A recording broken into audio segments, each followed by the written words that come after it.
Hello friends, ஊரே மதராசி படத்தை பார்த்துட்டு இருக்கும்போது நாங்கள் மட்டும் இந்த காஞ்சூரிங் பட ஃப்ரான்சைஸை காலங்காலமாக பார்த்துட்டு வந்துட்டு இருக்கிறதுனால ஓகே இதுதான் லாஸ்ட்டு படம், அதனால் அந்த கடைசி கைப்பிடி பண்ண நாமளும் போட்டுருவோம் அப்படின்ற மாதிரி காஞ்சூரிங் லாஸ்ட் ரைட்ஸ் படத்தை பார்த்துட்டு வந்தாச்சு. ஸோ இந்த படம் எப்படி இருந்துச்சு, பயமுறுத்துச்சா இல்லையா, ஸ்டோரி வைஸ் எப்படி இருந்துச்சு அப்படின்றத பார்க்கலாம். பேயோட்டத்தில் ஸ்பெஷலிஸ்டான வாரன் தம்பதியில் வந்து அவங்க சின்ன வயசாக இருக்கிறப்போ ஒரு கண்ணாடியில் இருக்கிற பேயோட்டத்தை கிளம்பி போகிறாங்க. அந்த டைமிங்கில் லோரைன் வேறு பிரானட்டா வேறு இருக்காங்க. பேய் ஓட்டி முடிக்கிறதுக்குள்ளே அவங்களுக்கு பிரசவ வலி ஏற்பட்டு ஹாஸ்பிட்டல் சேர்றாங்க. ஸோ அந்த பேய் ஓட்டுற இடத்துல ஏற்பட்ட மோசமான அனுபவங்களால் திரும்ப அங்கே போகவே வேணான்ற மாதிரி முடிவு எடுத்துடுறாங்க. ஸோ அந்த கண்ணாடியில் இருக்கிற பேய் ஓட்டுறதே இல்லை, அப்படியே டீல் ஓட்டுறாங்க. ஆனால் அந்த பேய் வந்து இவங்களை தொடர்ந்துக்கிட்டே இருக்குது. கிட்டத்தட்ட ஒரு 18 வருஷம் கழித்து அந்த குழந்தை பிறந்து வளர்ந்ததுக்கு அப்புறமா அந்த பேயால் ஒரு பிரச்சனைகள் ஏற்படுது. ஸோ அந்த பிரச்சனை இவங்களை தேடியும் வருது. ஆனால் அந்த டைமில் இவங்க வந்து பிரேக்கில் இருக்காங்க. ஏன்னா எட்வாரனுக்கு வந்து ஹார்ட்டில் ப்ராப்ளம் இருக்குது. அதனாலேயே இந்த பேய் ஓட்டுற பஞ்சாயத்துக்கெல்லாம் போக வேணான்ற மாதிரி பிரேக்கில் இருக்காங்க. ஆனால் இந்த பேயை ஓட்டியாகணும் அப்படின்ற மாதிரியான ஒரு சூழ்நிலை வருது. ஸோ இந்த டைமிங்கில் இவங்க என்ன பண்ணாங்க, அந்த பேயை ஓட்டினாங்களா இல்லையா, அந்த பேயால் எப்படியாப்பட்ட பிரச்சனைகள்லாம் வந்துச்சு, அது மட்டும் இல்லாமல் இந்த பேய்க்கும் இவங்க பொண்ணுக்கும் எது சம்மந்தம் இருக்குது, அது என்ன, இப்படி எல்லா கேள்விகளுக்கும் பயங்கர திகில் கலந்து சொல்லியிருக்க படம் தான் இந்த காஞ்சூரிங் லாஸ்ட் ரைட்ஸ். என்னை பொறுத்த வரைக்கும் ஒரு பேய் படத்துக்கு போகும்போது கொடுத்த காசுக்கு ஒரு 4 தடவையாவது பயமுறுத்துறங்கப்பான்ற மாதிரி தான் கிளம்பி போவேன்.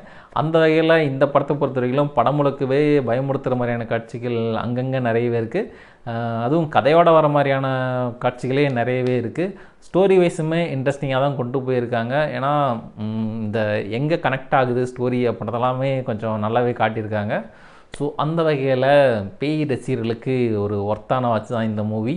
ரைட்டு, இந்த படத்தில் என்னப்பா புதுசாக இருந்துச்சுன்னு கேட்டிங்கன்னா ஒன்றும் இல்லை, பேய் தான் புதுசாக இருக்குது. ஒரு கண்ணாடி பேய் ஒன்று அறிமுகப்படுத்தியிருக்காங்க. நல்லா வாயெல்லாம் பெருசாக வச்சுக்கிட்டு க்யூட்டாக நல்லாவே இருக்குது. அங்கங்கே வந்து நல்லா பயமுறுத்திட்டு போயிருக்கு. உண்மையிலேயே அது நல்லாவே பயமுறுத்துச்சு அந்த காட்சிகள்லாம் சொல்லிக்கலாம். ஏன்னா நிறைய பேர் நான் ஒன்றும் பயப்படலைன்ற மாதிரி அங்கங்கே கத்தி கலாய்க்கிற மாதிரி ஏதோ பண்ணிக்கிட்டு இருந்தாங்க.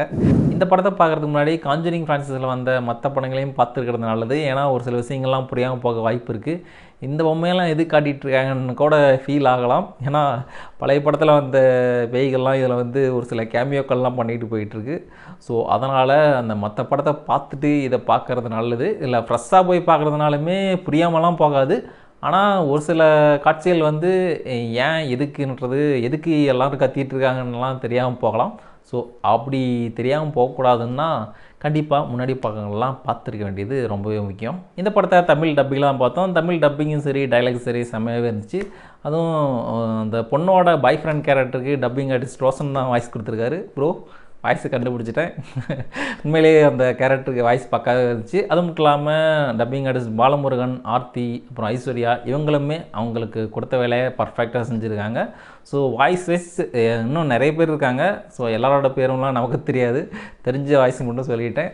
ஸோ மற்றபடி தமிழ் டப்பிங் வைஸ் உண்மையிலேயே செம்மையாகவே இருந்துச்சு அப்படின்னு சொல்லிக்கலாம். ஸோ தமிழ் டப்பிங்கில் கூட பாருங்கள். அப்புறம் இன்னொரு முக்கியமான விஷயம், இந்த படத்தோட எண்டிங்கில் வந்து ஒரு போஸ்ட் கிரெடிட் சீன் இருக்குது. அது அடுத்த படத்துக்கான லீடெல்லாம் கிடையாது, ஒரு முக்கியமான இன்ஃபர்மேஷன்.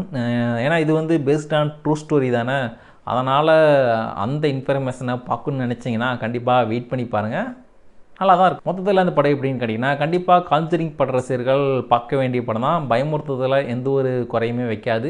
ஸோ இந்த வீக்கெண்டுக்கு மதராசி பார்த்தாச்சு, வேறு ஏதாவது பேய் படம் பார்ப்போமே அப்படின்னு நினச்சிங்கன்னா கண்டிப்பாக ட்ரை பண்ணி பாருங்கள். அதுவும் குறிப்பாக நல்ல சவுண்ட் எஃபெக்ட்ஸ் இருக்கிற தேட்டரில் போய் பாருங்கள், அப்போ தான் உங்களை நல்லாவே பயமுறுத்தும். ஸோ ட்ரை பண்ணி பாருங்கள். பார்த்துட்டிங்களா இல்லையா படத்தையும் மறக்காமல் கமெண்ட்டில் சொல்லுங்கள், நானும் தெரிஞ்சுக்கிறேன். மற்றும் ஒரு இன்ட்ரெஸ்டிங்கான வீடியோவில் உங்களை வந்து மீட் பண்ணுறேன். Bye bye. முடிஞ்ச வரைக்கும் முயற்சி பண்ணுவோம். Start music.